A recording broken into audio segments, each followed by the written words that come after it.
Hi all. Today we will discuss about the role of second derivative in finding maxima and minima. So, let us consider a function f of x. Okay, so here it is x-axis and y-axis, and we are having the function f of x, and there are three distinct points x1, x2, and x3. So the derivative of the function at point x1 is basically greater than 0 because the slope is positive and it shows that the function is increasing.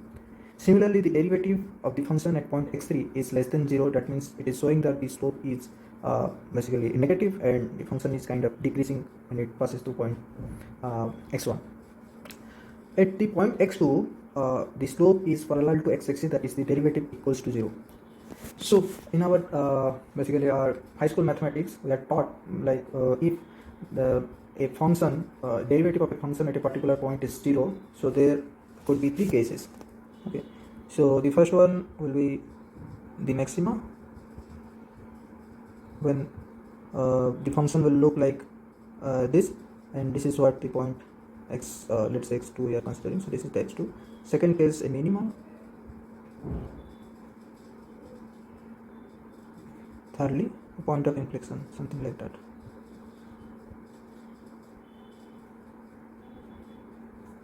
Okay, so we are taught in our high school mathematics that if the second derivative at that particular point is greater than 0, then the point x2 is a minima.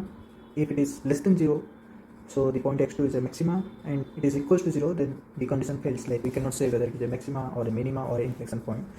So today we will see the intuition behind it, like why the statement holds. Okay. So let's start from the basics, like it is the elementary way of defining derivative, that is f dash of x is limit h tends to 0 f of x plus h minus f of x divided by h. Okay, so this is my equation 1, and f double dash x is basically limit h tends to 0 f dash of x plus h minus f dash of x divided by h, which is basically my equation 2. If I apply equation 1 in equation 2, what I will get? So it's basically limit h tends to 0. Okay, h tends to 0, limit h tends to 0 f of x plus 2h minus f of x plus h divided by h minus limit h tends to 0 f of x plus h minus f of x divided by h. Okay.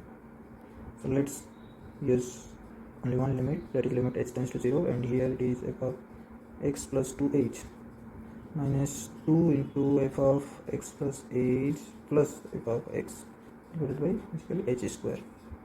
Okay, so what I will do, I will use x minus h instead of x, because so this expression is also looking good, but when so if I want to analyze a function, I will have to see that function towards the symmetricity. Okay, so what I want to do with this function is I want x as a center of my observation, and I will see x minus h is the left side of x, and x plus h is the right side of x, rather than x plus 2h and x plus h, which is like it is basically hard to analyze.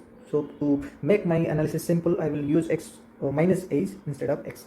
So if I use it, then it will be x limit h tends to 0, so it is x plus h minus 2 into f of x plus f of x minus h. You can see that the symmetry holds, because here it is the right side of x, and f of x minus h is basically the left side of x, and here f of x is basically the point itself, the functional value of the point itself. Okay, so now let's analyze. So in the case 1, the function will look like, okay, so this is my x1, let's say x1 minus h, x1 plus h, and here it is f of x1 minus h, f of x1, f of x1 plus h. Okay, so here f of x1 is bigger, in both f of x1 minus h and f of x1 plus h are smaller than that of f of x1. So if I do f of x1 plus h minus f of x1, then I will get a negative value, and similarly that of f of x1 minus h minus f of x1, here also I will get a negative value. If I sum both of them, then the sum will also have a negative value. So in this case, the x1 is the maxima. Okay, you can see that like x1 is the maximum point of that particular container. F of x1 is higher and both f of x1 minus h and x1 plus h are lower, where the sign doesn't changes, you can say. Okay, so here, so just remember the function, how this function looks like when we are considering x1 as a maxima. Okay, so the second derivative is negative, that means it is the complete upward, which is a helix type of structure. Similarly, in case 2, our function is something like that. So here it is x1 and x1 minus h, and this is x1 plus h. Okay, so similarly here it is x1 minus h, f of x1, and this is f of x1 plus h. Okay, in this scenario, f of x1 plus h minus f of x1 is basically greater than 0. Why? Because x1 is smaller. F of x1 is smaller than that of f of x1 plus h and f of x1 minus h.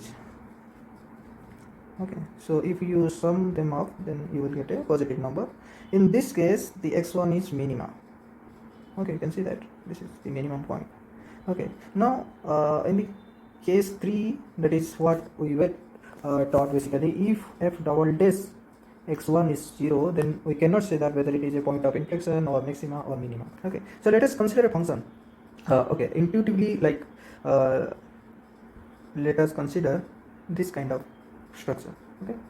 Okay, if like in this kind of structure, so this is x1, this is x1 minus h, and this is x1 plus h. Okay, so here it is f of x1 minus h, f of x1 plus h.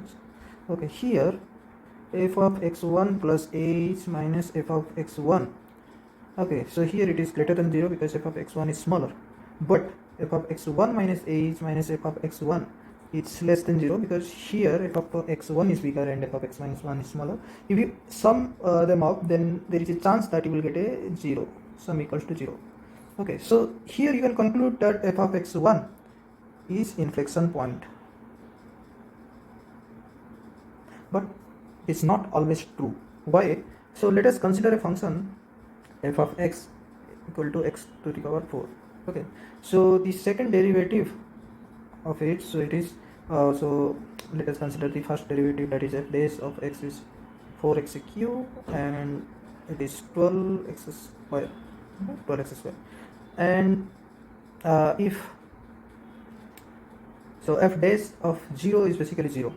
Okay, so that means here you can say that x4 is a kind of function, okay, where the 0 the point 0 is its minimum point. Okay, but you can see that the double derivative of x4 is kind of 0. So here somehow we come up with a idea that okay, if this particular scenario holds, then the sum may be 0, then x1 can be an inflection point. But the counter example says that when f of x is x4, also the second derivative is 0. So you cannot certainly tell that if the second derivative of a function at a point x1 is 0, then the x1 is basically the point of inflection or maxima or minima. You cannot say like that. Okay, so what is the way to check basically whether this is the inflection point or not? So you just apply this particular formula. So you just consider that point x1 and do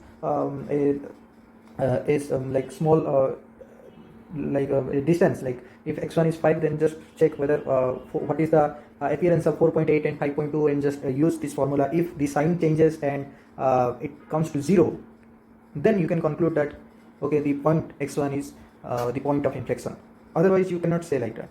Okay, somehow you need to check whether the sign changes before x1 and after x1.